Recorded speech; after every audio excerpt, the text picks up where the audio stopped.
I kind of feel like I need to give a few trigger warnings here. One is I will potentially talk about sexual assault, but I'll talk about it when it comes. Second is for brain injury. It's exciting to hear kind of spoiler alerts for what you've got coming up. And I'll think of the rest when they come. This is because of my brain injury. I've forgotten the rest. But they'll come and I'll come to it. But the first one, straight off the bat, I'm actually kind of going to want it a bit. This is about my primary school teacher. So when I was in school, my primary school teacher used to congratulate the class with a really weird method. What he'd do is if we did well, he'd whip off his shirt and make his pecs dance for us. That's 100% true. Mr. Williams.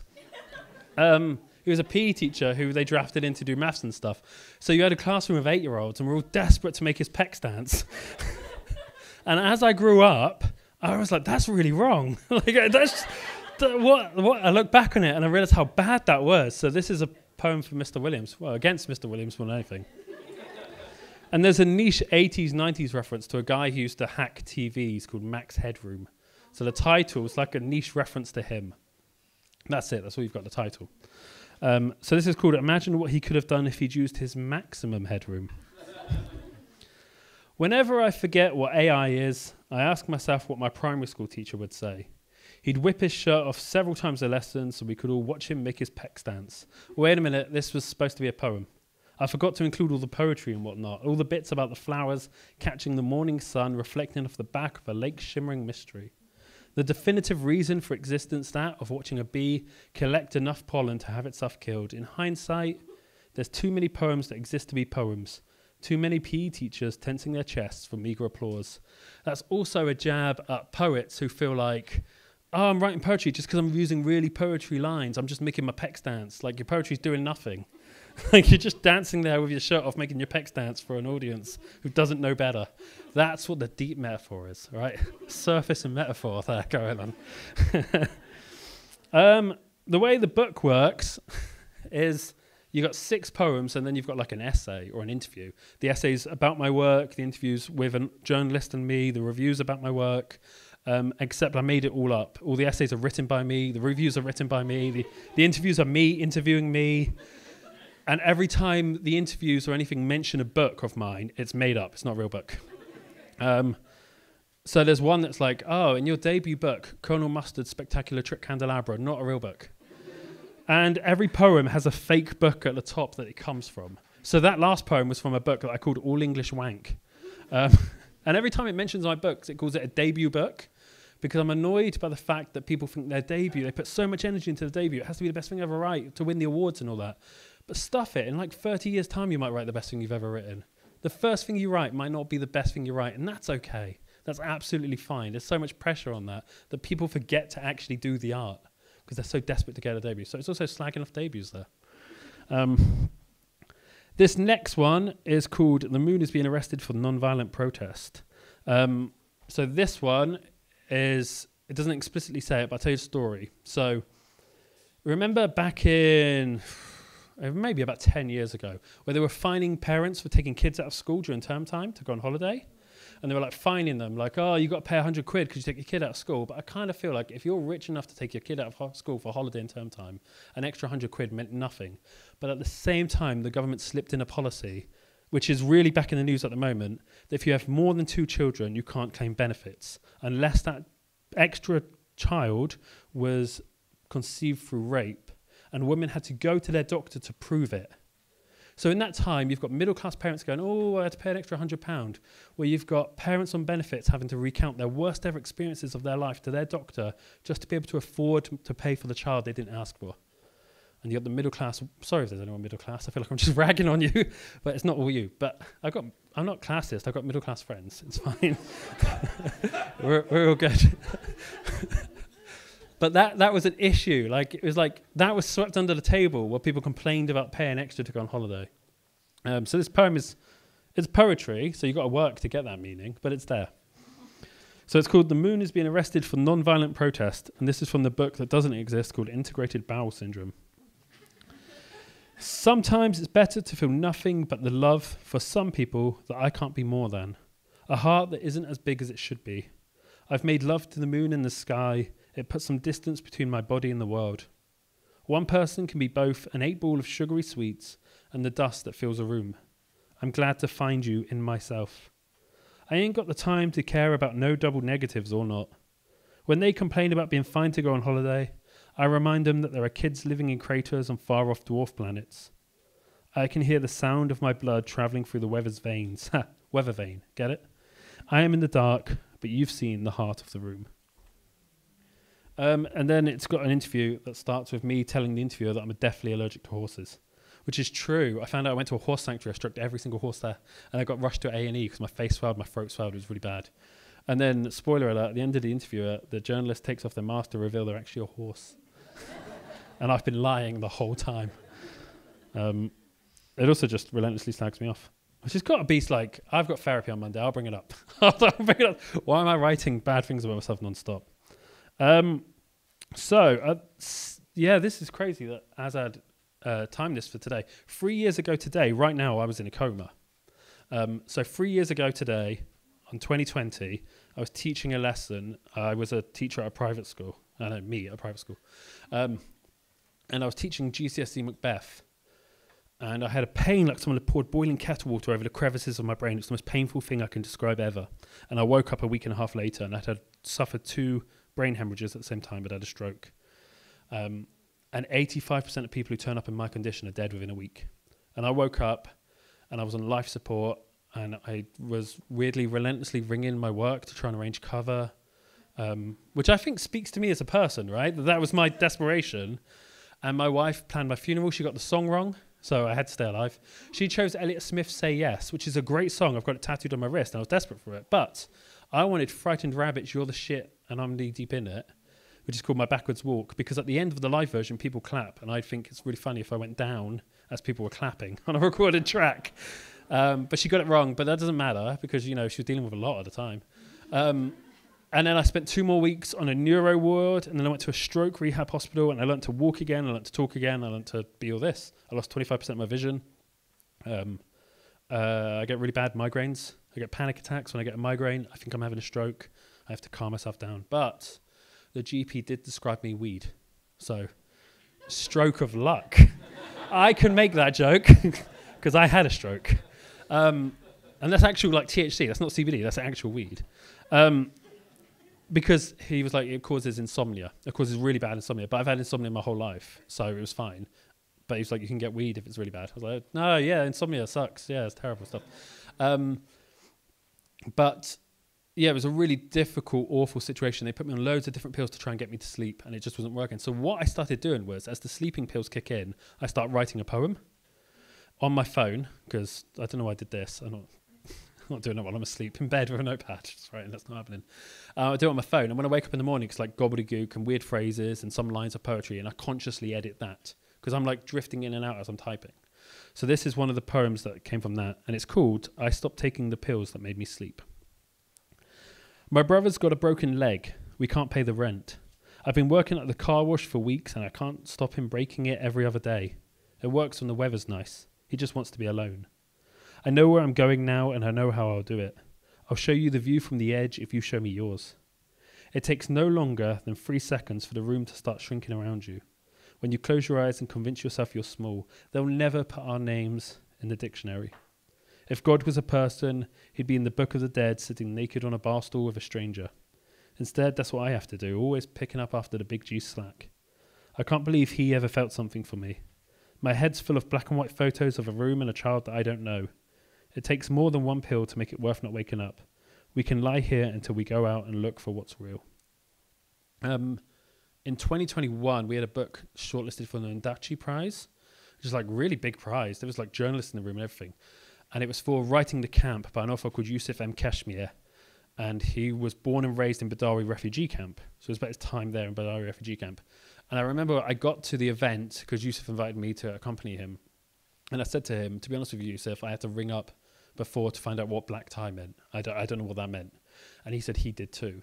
And we looked around, there's all these people, very posh journalists who knew each other. There was food that I'd never heard of before. I was like, what is a mole? And it was mole. It was pronounced mole. Gazpacho is a good food. I didn't know cold soup was a thing. And perfiviers, I still don't think I'm saying that right. It was just a bunch of food I never heard before. And I realised I'm a working class bloke from a terraced house where there were 6 of us in the back 2 rooms of my granddad's house, who was a Hungarian war refugee. And I'm here because I published a book by a guy who was born and raised in Badari refugee camp. And we're here in this party that looks explicitly designed to exclude us. This party is built in the exclusion of us. And it was just me and Yusuf looking over each other like, they're celebrating us, but they're not letting us fit in. And it was a really weird scenario. So I wrote this poem on the way home. And it's called, "When things get tough, I imagine I'm a snail experiencing the sweet relief of being crushed by a boot." And it's from a made-up book called Houses the Size of Angles. And my debut collection was called Angels the Size of Houses. So that's why I've done that. My poetry tries too hard to reveal the depth of my self-loathing in ways I can attune to music. It has taken me 3 weeks to write a sentence that exists to say I hate myself. I haven't fallen off the bed, don't worry. I'm supposed to be writing about stingrays being magnetic, because even if they aren't, they should be. The middle class won't publish my poems because they don't like reality, that, and I don't send them poems. Who wants to read about terraced houses and free school meals when the hill's travelling light meanders in ways the salamander can but dream of? I have eaten the perfiviers the Royal Society of Literature served me, and now my parents won't allow me home, instead pointing to the no class traitors sign. I've tried to tell my mum I didn't like the rich almond filling, that I laughed at the sight of the pumpkin seed mole, that I made them all feel guilty about inviting the grandson of a refugee to a party explicitly designed to exclude us. Mum, you tapped so hard you dented the sign. I had the advantageous ineptitude of sleep to tremor the hotel room they wouldn't subsidise. There are no late nights when every morning starts with you still awake from the night before. Bedtime is just an excuse to save money on heating. The last time I properly slept, I felt my brain switch off like a kettle during the adverts at halftime. That's true, they did not pay for my hotel room. Or my train, come to think of it. And Yusuf didn't win. But we got a free meal that I can't pronounce. The next essay is by a man called Edna T. Ande, and there's a man because it's my dad's name as an acronym twice. His dad's name's Dean, so I've just done it twice. And in it, I describe myself as a working-class boot sale poet. I say Edna describes me as that, really. And fatuous, self-indulgent, and frustrating. God, I was mean on myself. But this poem, this next one is called Disingenuous Love. And this one I wrote 2 weeks before the brain hemorrhage. And then I lost that period of time. I only know that because it was dated as that on my phone. I lost that period of time and it's gone. And I discovered it about a year and a half later when switching phones.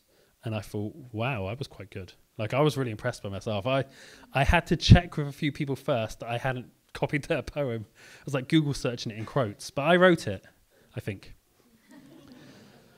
We have let time waste away in shallow increments. Why should we bother performing renditions of the heron, landing hollow on the flesh and bones of morning when we could eat me gracefully? There are as many compositions of life as there are infinite universes in which to provide the backing tracks, and those are only possible that I am. If we are to be blessed by endemic luck, then I should like to be shoved into the earth, faced first, skull to rust bones, so our children may face the morning, heron strong and feral, imbued by the sacrifice of their father's will to return to the womb and to grow, to die, and come back to them. Halfway through that, I remembered a conversation I had with someone at work once who said to me, is it difficult for you to read poetry with your speech impediment? No, I don't have a speech impediment. And I was genuinely taken aback by this. And I think what they meant is your accent. But that speaks to working class accents, doesn't it? To me, it was a speech impediment. But I have a problem with Jamie T, it seems. Jamie T can rap his little songs with it, but I've got a speech impediment. That just came to me in the middle of that poem. Not that I was zoning out. I was here. I was in the room. This next poem I originally wanted to call the Forward Prize winner for Poetry 2022. So when I introduced it, I could say, this next poem is the Forward Prize winner for Poetry 2022. And then I wanted to call it the Queen's favourite poem for the same reason. But in the end, I just called it an absolute banger of a poem. And that's how I feel about it. And it's from a book called Port Talbot Parkway Train Station Toilets, which obviously isn't a real book. This is about my friend Perry and I when we were in school. Perry lived on a council estate behind us. And he used to joke that he grew washing machines. His mum was a good gardener because she could grow washing machines. Instead of washing machine, a sofa in the garden and all that. And we were so hungry at school, we started eating ants. So that's kind of what this poem's about. Long before I believed in bowel complaints, Perry and I were kids foraging for ants. He was convinced they taste like strawberries, something in the acid. He was wrong, but desperate times and all that, the cost of living crisis ain't going to eat itself. I can't control the weather, but I can definitely control how long I give myself before I outlive myself, you pipsqueak. Life is not a honeymoon, never was. Merely a guilt trip dressed up as debt. If the lyric is our best hope at sharing what it means to be alive, then a whole lot of people really believe alive is a synonym for family money, a mate at the Guardian, and a poem about the intricacies of the Battle of Agincourt. Not gonna lie, I had to Google the Battle of Agincourt. But I don't need search engines to tell you how to throw pasty crust at knockers, or how to bathe too deep in a flower bed. Every poem has its universe, like every month has its Ides. If you beware them all, you can pass go with a healthy dose of skepticism. When Perry hit his mid-20s, he got married and divorced within a week. I guess once you believe in the culinary power of an ant, then everything is worth a brief gamble. I've quit trying to eat my weight in insects. I no longer need to prove myself. I've returned as my own Lazarus Perry, and now everything is tart as a strawberry. The best tricks are worth the reveal. The best resurrections are worth the insatiable desire for brains. Occasionally, it's worth putting the method before the mantra. Don't try it. They don't taste like strawberry. They don't. It's not there. This next essay is about how all my poetry is about myself and I should get over myself. And it's written by someone called Ami Jednik.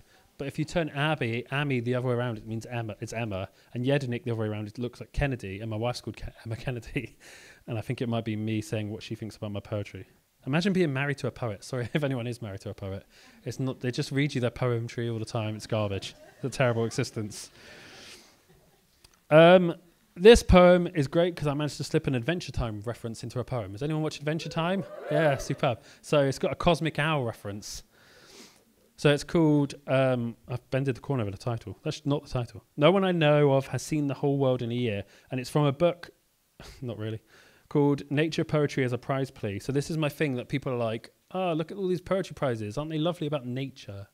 And I think nature and ekphrastic poetry is designed to exclude the working class. Right? Because ekphrastic poetry, you need to pay money to go into a museum, and you need to be near the museum, you need to be economically viable, and you need to have the time off work to be able to go into a museum to look at the art and stuff. So when they ask for ekphrastic poetry, they're saying, we want poetry from people who can afford to go to museums. And when they ask for nature poetry, when I was a kid growing up, I could write nature poetry about breeze blocks on the A30. That was my nature. That was it. So there's 2 books that slag off nature poetry in here. That's one, and the other one's called Some Bullshit About Rabbits. So this one is called No One I Know Of Has Seen the Whole World in a Year. We have lived on dreams like the cosmic owl has driven us through the universe and given us voices of the dead. We saw them grow up out of the corner of our eyes, and then a great hand came upon us. We slept. What if we were dreaming? Or what if they were still no bigger than milk and every rash a doctor's visit? We have heard their voices, voices of undeniable truth, and they whisper, we're sorry. There's no such thing as dreams. I've got 2 children. Otis is 3, Rue is 6, and honestly, I always thought I'd love them. I knew I'd love them, but I can't explain my deep love for them. My love for them beats anything I ever imagined, and that's what that poem is about, how the worst thing about being a parent is that one day they will grow too big. One day they will leave home, and that devastates me. And also, I'm constantly aware that every bit of pain they feel is only because I brought them into the world. So I cause their pain by making them exist. And that's like one of the tragedies of parenthood. The next is an interview with the poet R.P. Gin, which is a spoonerism of J.H. Prynne. I know Jeremy, so he hasn't read it, but I got away with it. Yeah, and then I'm going to read... I thought about reading that one, but I changed my mind. There was a poem in here about Thatcher that was really mean, and I really stuck to it, but then I had to change it at the last minute. Because I'm going to tell you, right, essentially, as a stroke, so I said at the end of the poem, as a stroke survivor, Thatcher makes me want to advocate for strokes. And then I thought I'd gone too far, so I called it back. And I don't think anyone's ever felt that way about Thatcher. No one's ever gone too far with Thatcher. I really hate Thatcher. Says that in there. The next is a review of the working classic. So it's a review of the book you're reading. And it turns out it's written by my own dad. And he says at the end how disappointed he is in me, but he still loves me. Feeling is not mutual. That's not true. He's okay. This next poem, I just really like the title. You have to understand that Facebook's now called Meta. So the title is A Poem So Meta, Mark Zuckerberg Filed a Lawsuit. And you also have to understand, I used to be a submariner. I used to live under the ocean. I was a sonar operator on submarines, and I just listened to stuff all the time. One of the best things was shrimp. Shrimp clap a lot. So, like, everything you hear, it sounds like you're getting a standing ovation every day, everywhere you go. And then at a certain depth as well, you hear things that you can't reasonably explain, that just can't feasibly exist, and I can't make that noise. And then you go back up and just get a standing ovation again. But I do sometimes wonder if the nuclear reactor caused the brain hemorrhage, like years later. But I'll toy with that. My doctor said no, but I don't trust him. He prescribed me weed. He can't be that good a doctor. Yeah. Oceanic is a metaphor opening a hatch some 200 odd meters below sea level. I'll be honest, I've never learnt to tie shoelaces. That's true. I don't know how to tie shoelaces. I get by with luck and some nifty sleight of hand. I used to dream of coffins, now I sleep calcifying diary entries into a convenient arrangement of stanzas. If I cared about reality, I'd consider describing my cold sore, my hay fever, my propensity for believing in my own eventual suicide. I think my brain is bleeding again, but it's too early to tell. It'll be less strawberry, more the colour of a truck reversing. I've begun cutting eyes in bed sheets because I'm desperate for your return. I've heard ghosts smell like yesterday's rainfall, but every day, everybody I lost smelt of Mad Dog 2020. Yeah, I concede this doesn't live up to its own billing, but it's taken me 8 weeks to write. Did anyone here ever drink Mad Dog 2020? That was good stuff, wasn't it? Yeah. In Scotland, there was a shop that still sold it. I drank a lot of Kiwi Mad Dog 2020. I don't know how long I've been on for. I don't know. Have I got time? Pardon? Cool, that's what I thought. This is the poem I like to end on every time. Just because if I read this poem, I feel like I should leave after the end line because it's just you'll hear it. It's fine. I don't want to summon it up for you. You'll all hear it. The last essay before that is there's two interviews. There's one with BBC Radio with a man called Discovery Jones. I have it used to be called borderline personality disorder. It's now called something else, but I haven't kept up. EUPD it's now called. So sometimes I'm like really immensely happy and I'm great and the world's fantastic, and then like the next moment I can be really low, like really, really depressingly low. So this is my interview where I'm trying to like enact that real high. And then the next interview after that is just like a really nice one about me. Well, it's really nice about me for a change. We end the book on a high, which I think I deserve. So I'm going to end on this poem called The Word That Stands for Nothing, and then I am going to like walk away after the last line because it is it's heavy. I've built it up too much now, haven't I? I don't know what I'm doing. It's just weird, and I was asleep when I wrote it. You'll hear it and you'll be like, why did he write that? It's fine. Come talk to me after. My dreams have been inescapable for the past 2 years. Sometimes I wake to find my face glued to the toilet seat, and then, when I set off to make coffee, I find my face searing away on the grill at a restaurant. So, I can't sleep. It's not a choice. I think it might be the Time Lord who has kept me awake with Imodium and a prayer, and I'm going to find him and stab him in the back with a knife made from my own shit. Thank you.